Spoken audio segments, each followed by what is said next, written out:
mukurikiye God Answers MTV turasuhuje ngo ubuntu n'amahoro bw'umwami wacu Yesu Kristo ugumye kubana n'imitima yanyu.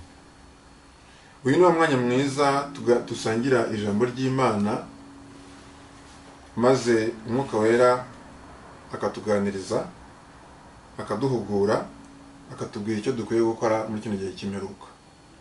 Mbere yuko turambura ijambo ry'Imana reka tubanze dusenge. Uwiteka Mana yacu, tugarutse imbere yawe tugushima, tuje kwiga ijambo ry'Imana, turagusabye kugira ngo umwuka wera aza twigishe, adutsinde, adutere kwihana, kandi adutegurire kuzagusanganira ubuzaba ugarutse. Tubisabye mu izina rya Yesu, amen. Amagambo tugiye kuganiraho Imana yampaye, tugiye kuganiraho uyu munsi, afite umutwe uvuga ngo icyaha Uwiteka Imana yanga urunuka. Isomo ry'urufunguzo ryacu riri mu Migani igice cya 6 umurongo wa 16. Haravuga ngo hari ibintu 6 ndetse 7 Uwiteka yanga bimubera ikizira, ni ibingibi: amaso y'ubwibone, ururimi rubeshya, amaboko avusha amaraso y'utariho urubanza, umutima ugambirira ibibi, amaguru yihutira kugira urugomo, umugabo w'indarikwa uvuga ibinyoma, n'uteranya abavandimwe. Hano rero umwanditsi w'igitabo cy'Imigani yashatse kugaragaza ibintu, aravuga ati ni 6 ndetse ni 7, aratsindagira ati ndetse ni 7. Ariko se mu by'ukuri ibintu Uwiteka koko yanga ni 7 gusa? Ahubwo ibingibi ni ibyo yabonye bikomeye, ibyo twakwita ibyaha by'inkoraruguma Uwiteka yanga urunuka. Ntawe se amaso y'ubwibone, amaso y'ubwibone nta handi aganisha uretse kukusambanya. Nyaboneka umuntu ufite icyaha cy'ubwibone, umenye ko Uwiteka Imana cyanga urunuka. Kandi abagabo utera ubusambanyi cyangwa se utera, aba bantu bose bazakubazwa kuko baganisha mu muriro utazima. Ni ukuvuga ngo rero bashiki bacu bafite biyumvamo aya maso y'ubwibone, ndabasabira kugira ngo umwuka wera basange bazibukire iki cyaha. Bitabujije ko hariho n'abagabo nabo bafite aya maso y'ubwibone, hariho n'abagabo nabo bagira iki cyaha cy'ubwibone.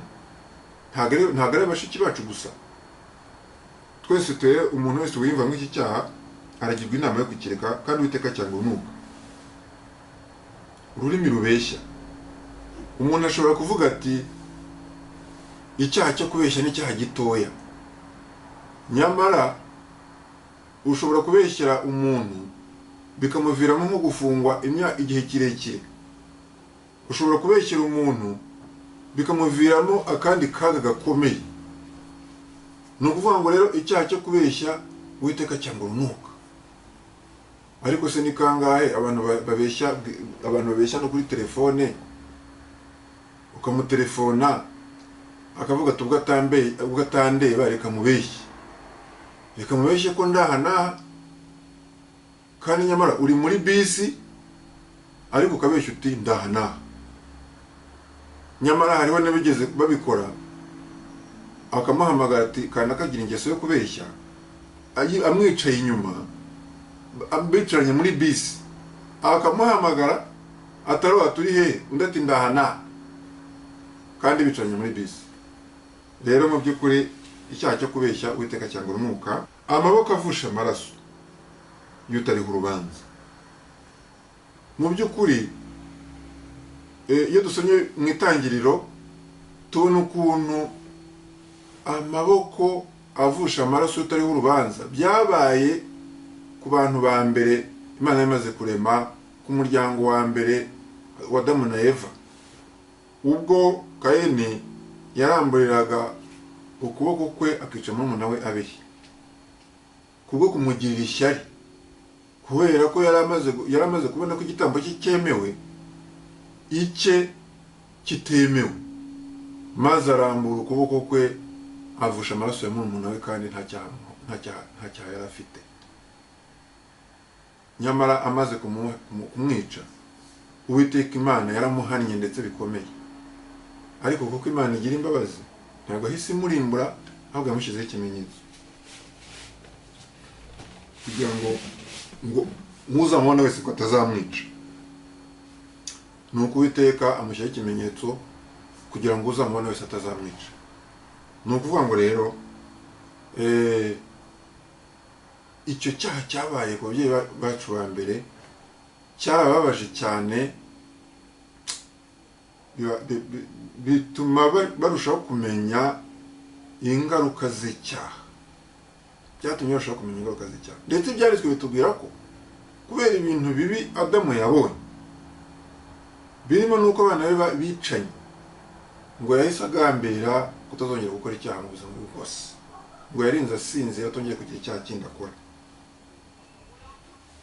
Umutima ugambirira ibibi, erega Uwiteka Imana ireba ahatagaragara, ibasha kureba ikareba umutima wawe ikamenya ko uri kugambirira ibibi, ikareba ikamenya ko ufite imigambi mibi. Ni kangahe se umuntu agira imigambi mibi yo guhemukira umuntu? Ibyo byose Uwiteka arabibona kandi abyanga urunuka.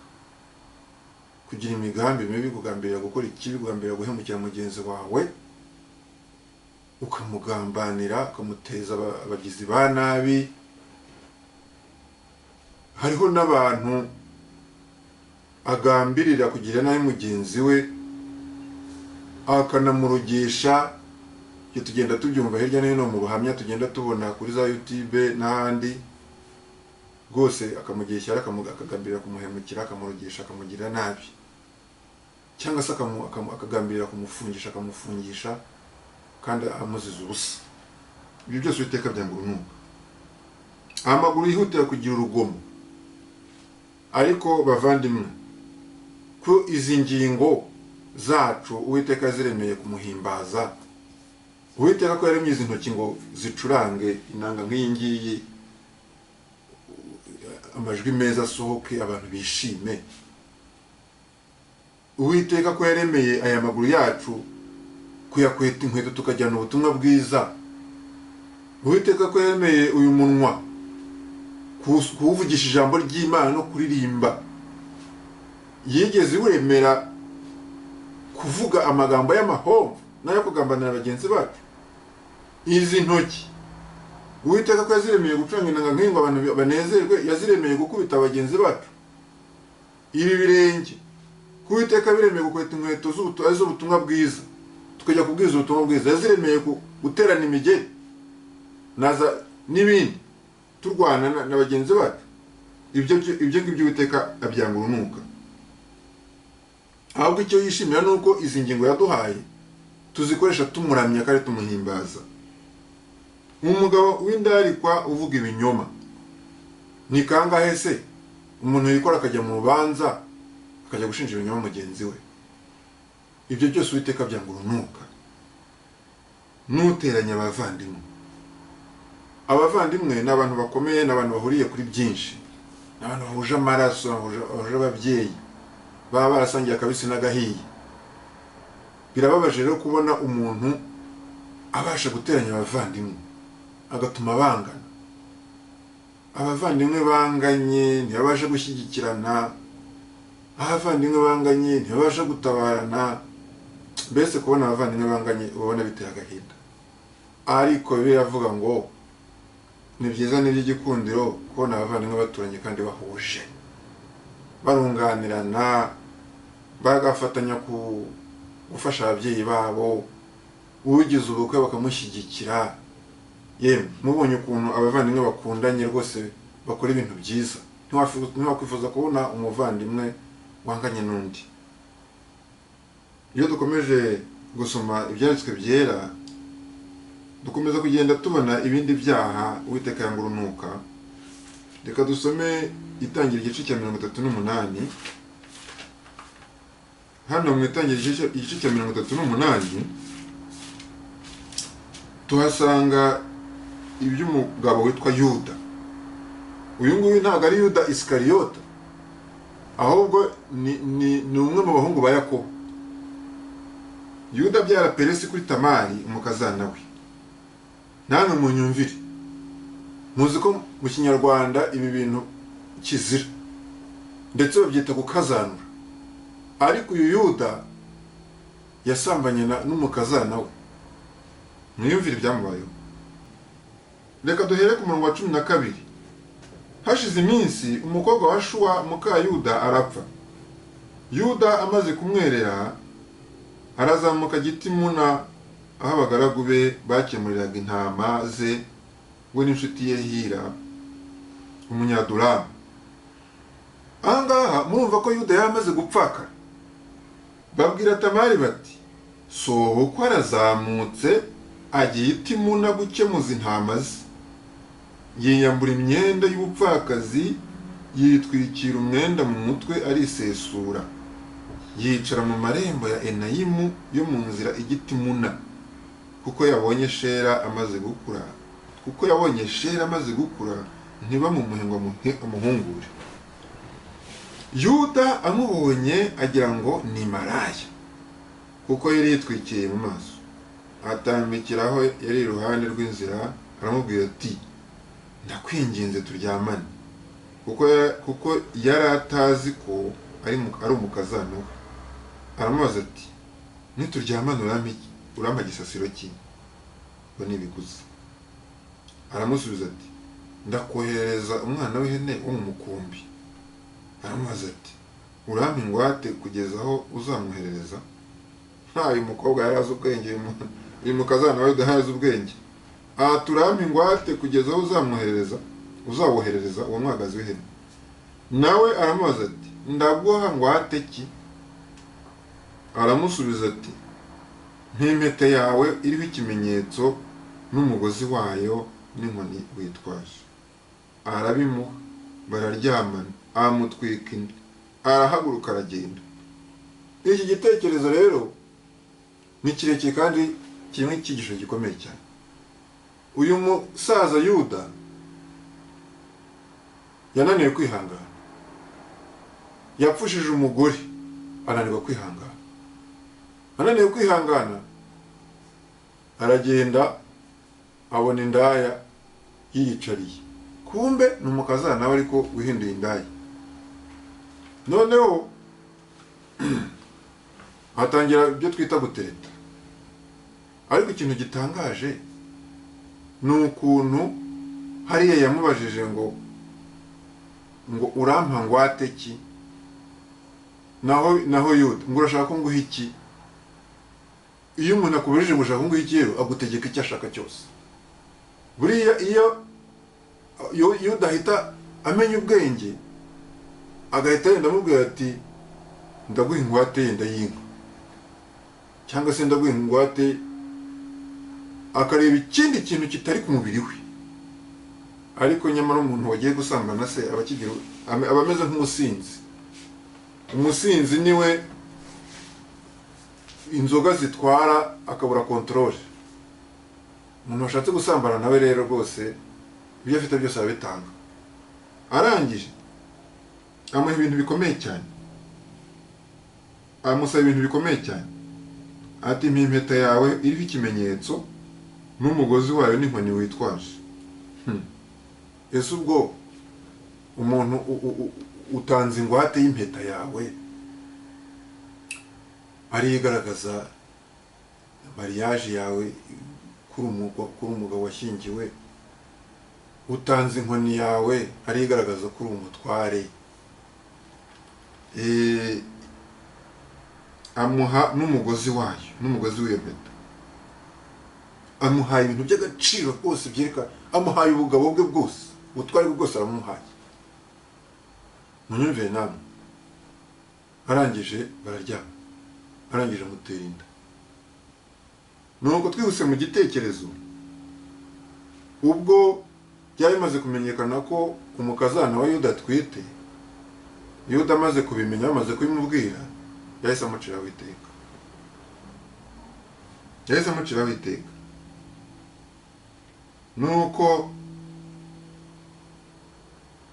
umukazana rero bakimusohora ku murongo wa 25, atuma bakimusohora ngo bamutwike, atuma kuri sebukwe ati nyiri ibintu niwe wantwitse inda, kandi ati ndakwinginze menya nyiri ibi, impeta iriho ikimenyetso n'imigozi yayo n'inkoni. Urumva harashize nk'amezi 9 cyangwa se wenda nk'8 umusaza yaranabyibagiwe, abibonye kubitwa n'inkuba. Yuda yemera ko ari ibye, atandushije gukiranuka kuko ntamuhaye sheri umwana wanjye, ntiyongera kumuryamana nawe ukundi. Amen. Byibuze yarihannye. Nuko urumva ko ahangaha uyu mukazana yamuruje gukiranuka.